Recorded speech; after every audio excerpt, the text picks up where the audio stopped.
Well, hello, everybody. Welcome back to another episode of the Alchemy Experience podcast, our series, Legacy Leaders. I am pumped today. We have been bringing on some of our amazing women inside of our Legacy Leader group. Words are hard. And Des and I are honored, privileged, just all the things to have Susan as a part of our group. And Susan's an amazing human.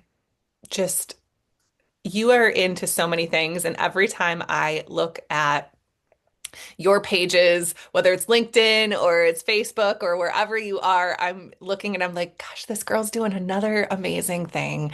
And so we have Susan with us today to talk about legacy leadership and what she's all about. So why don't you pop on, Susan, tell the world, our side of the world, what you're about, who you are, and we'll start to dive into what all of this means for you.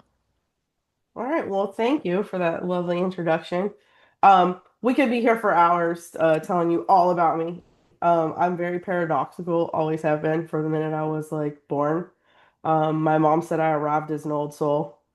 Um, but what I am doing is I am working personally on removing myself from my corporate identity and creating my own founder identity and what I want that to look like. And through that journey, I have created content about identity. A lot of leaders, I believe, don't have capability problems, they have an identity problem. They're trying to fit into a mold, a book, a reference, some sort of framework somebody gave them that said, hey, it worked for X, but it doesn't work for you.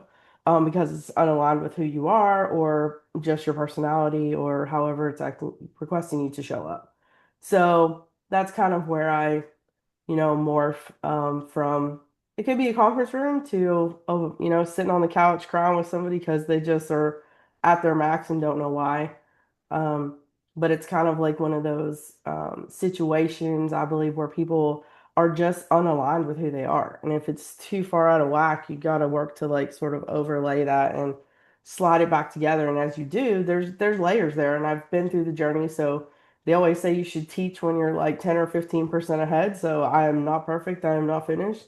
Um, but I'm forming and sharing with people like how I've done what I'm doing so far, or like where the shift and the change they've seen.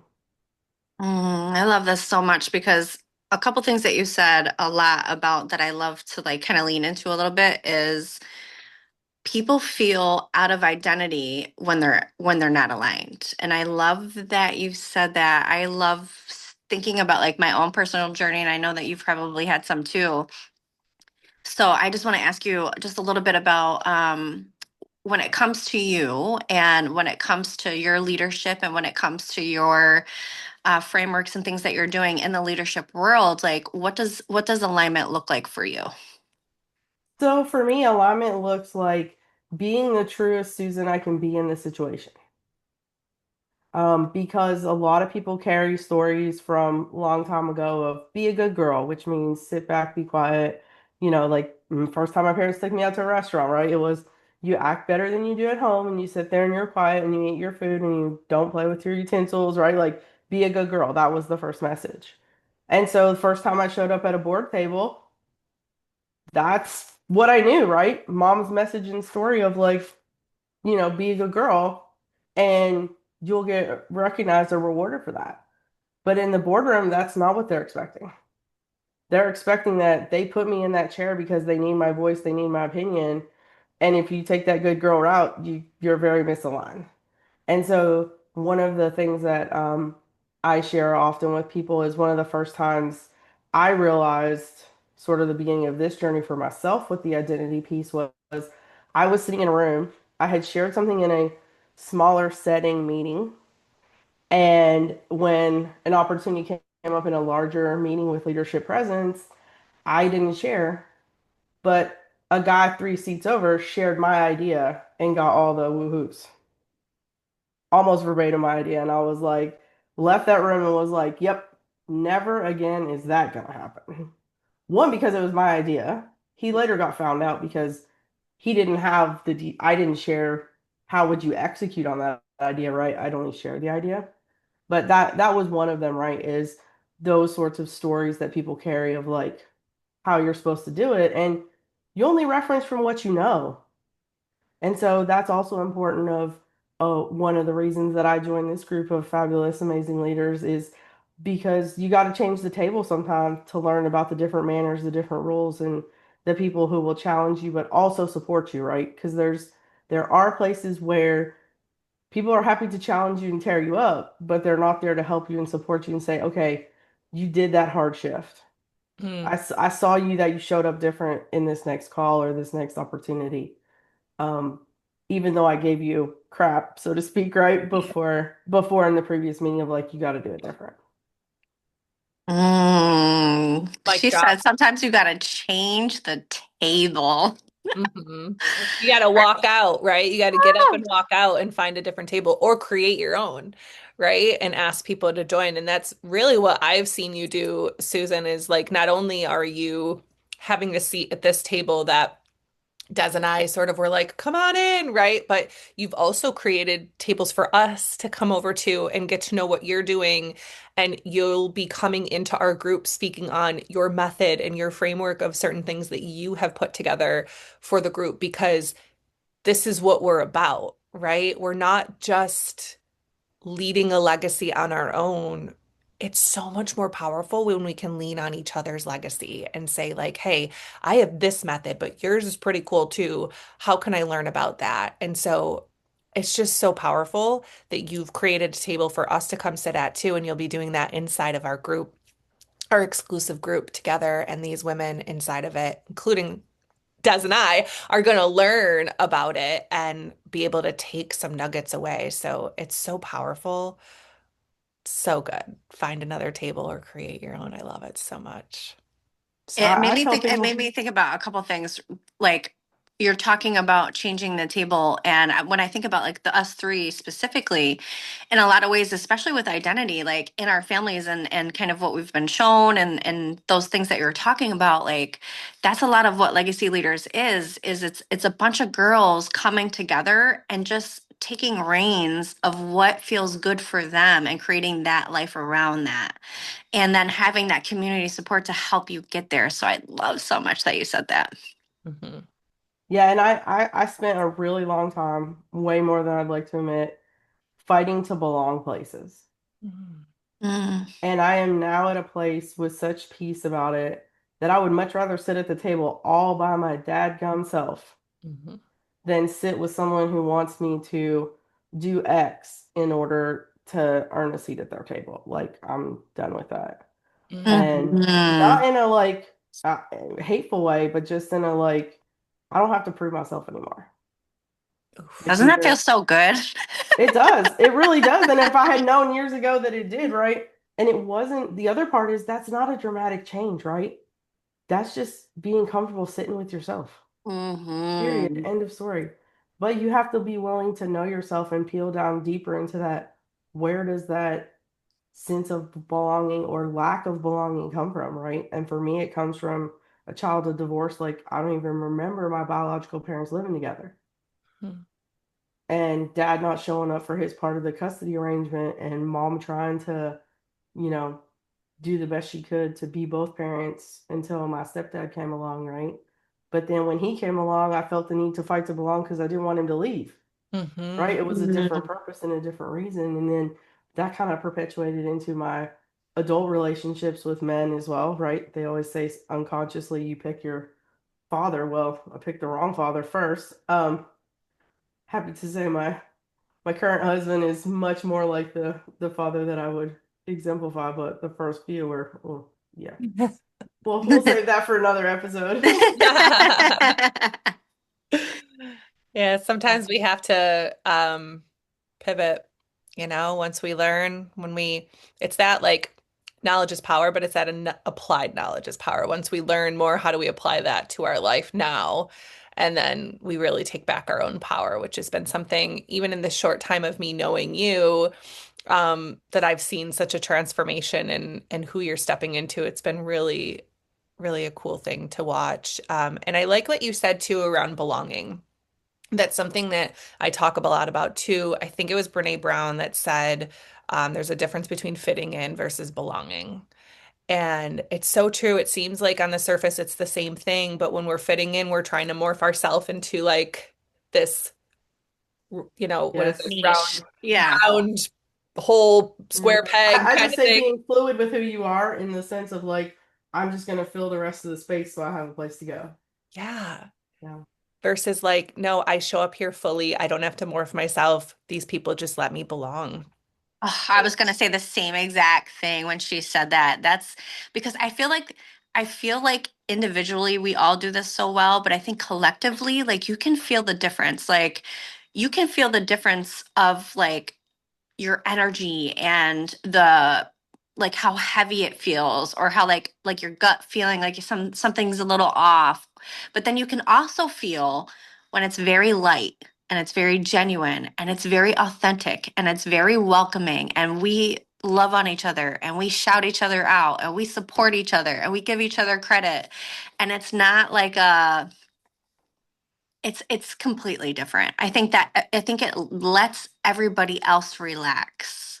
And Mhm. then that relaxing allows you to feel like you can sit there in a community. And I think that's what Legacy Leaders is. It feels just like that. It feels like that where we can just show up exactly how we are right in that moment and just sit in that. And I think that's what allows everybody else to do. Between all of us in this group, we're all just showing up us. And that's what the magic is. Yeah. And I love that. I love it too. Yeah. I think it is, and just what you're saying, Susan, is like when you said it's sitting with yourself, it's Mhm. taking the time to sit with yourself. And in this group, we have cultiv collectively created a space to just be able to sit with ourselves in discomfort while we're sitting with each other in their own discomfort, of like, I want to be more while being myself, like there's a duality in that. And I think you're exemplifying that as a part of this group, which is really cool. So share with us sort of where you're headed, like what are some projects you have that like inside are small networks that if somebody's listening to this can say like, oh, Susan's cool. I want to follow her. I want to see what she's doing. What are some things that are on the horizon for you? Yeah. So, I've got a signing up for a third book in less than a year. So, wow. Okay. Follow those. They're different topics, vastly different groups. Um, but they kind of are my onion unlayering or becoming, right? People often ask me, "Oh, what are you changing?" And I'm like, I'm not really changing. I'm just leaning more into becoming, right? Mhm. Because lots of people have this whole like scrap it, start over, new notebook, rip all the pages off, and I really think it's more like take the external pages out of your book and leave the internal ones there. Mhm. Um, so what I'm working on is I've got two offerings. One is the identity space and helping people through their own questioning and because it really is an internal job. So I'm more the navigator on the road to success than I am the driver of the car. Um, but to help people in the mental space and to help do the work of like figuring out who they want to be and kind of dialing up that internal voice. Um, and then I'm also working on a leadership model because I believe, again, having been an executive for well over 20 years in multiple Fortune 500 companies, um, it's not about leadership capacity. It's people not aware of the echo that they leave as a leader and being intentional about that wake that they leave. And so there are some really great leaders who walk into a room and just suck the air out, like as the Desiree says, makes the room feel really heavy, or they leave the room really heavy, like just gotta figure it out, and then like the whole room just like dies, right? And then there are other leaders who are just like, hey guys, what do you need to figure it out? You need me to order pizza? You need me to like get you this person? Like what do you guys need to, get it figured out? So I have that model in development as well to help people be aware of their through their being comfortable with their identity, but also really I think the problem with a lot of development programs are they give you the theoretical but don't really tell you how to apply it in the heat of the moment. Mhm. And that's kind of where I want to lean into, because being a reactionary leader doesn't get anybody anywhere. It puts people where they belong. Mm, Amen to that. Amazing. girl. Ugh, Amazing.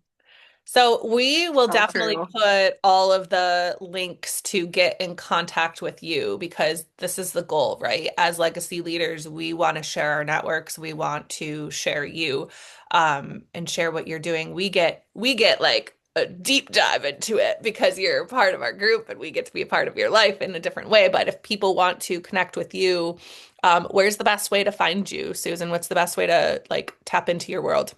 So the best way to find me, most prominent is on LinkedIn. That's where I'm the most active. I do hang out on Facebook with all my author friends and am working on building out that following in a different way. And then I have a company website of houseofevalera.com.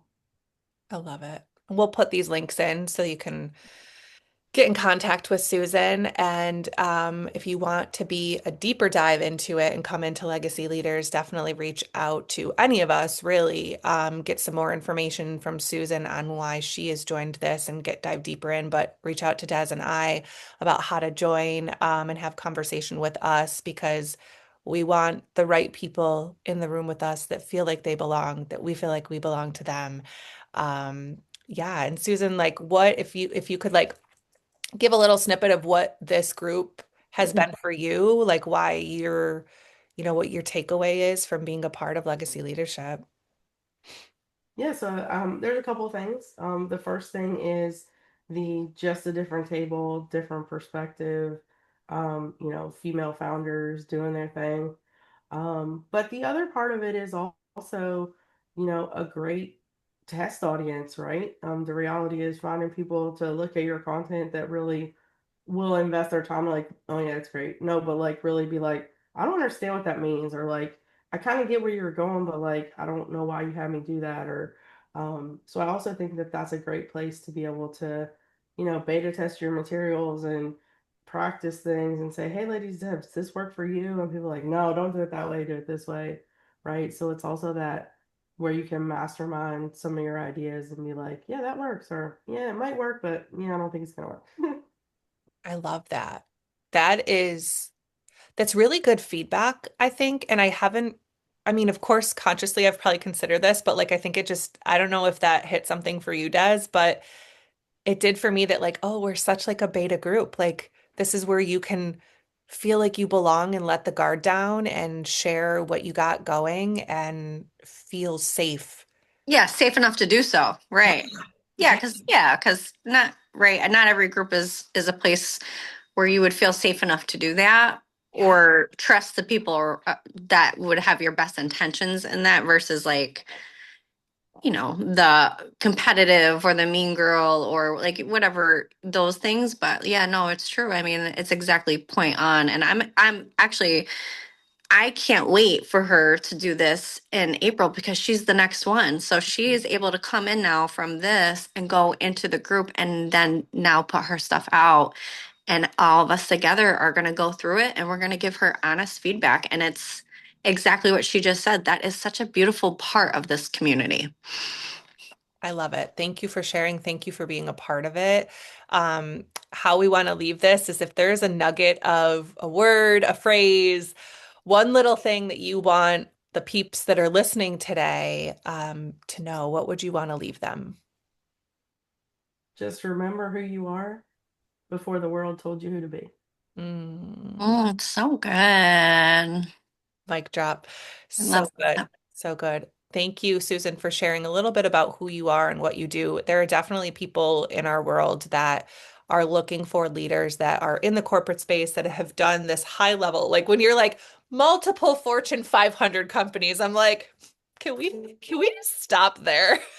Because I don't even know that I've been a part of one Fortune 500 company, right? Like the fact that you're leading people at that caliber and you're still doing this identity work and you're like, there's more for me over here in this space. I'm at this level, I'm a master over here, but I want to master this. Like people are feeling that way and you can be that sort of guide for them. And like you said, you're sort of that um You're not driving the ship, you're not driving the car, but you're that person in the seat right along with them for the journey. And I just love that about you. So, It's a perfect way to explain it. It's like who she is. She's the navigator versus the driver. Yeah. yes, I love it. And if I can have a co-pilot like you with me any day of the week, I would take it. So, thank you for sharing your wisdom, your Hey, you got info. to take turns though. We can't all drive all the time, right? There's certain things that I could learn from you navigating as I'm driving, and that's another important part. Yeah, that give and take. Mhm. So good. Yeah, we're learning from you just as much as you're learning from us inside this group, and it's so beautiful. So, thank you so much. Thanks for being a part of our Thank world you. and taking the leap of hopping on this podcast, Legacy Leaders, with us again. Hop into Susan's world, follow her. She's doing just inspiration. And, if there's a way to want to work with her, please reach out to her directly and feel free to reach out to Des or myself if you are looking to join this group and want to get sort of this deeper dive. So thanks, guys, for being here. Have an amazing day as always. Let's go set the world on fire. See ya.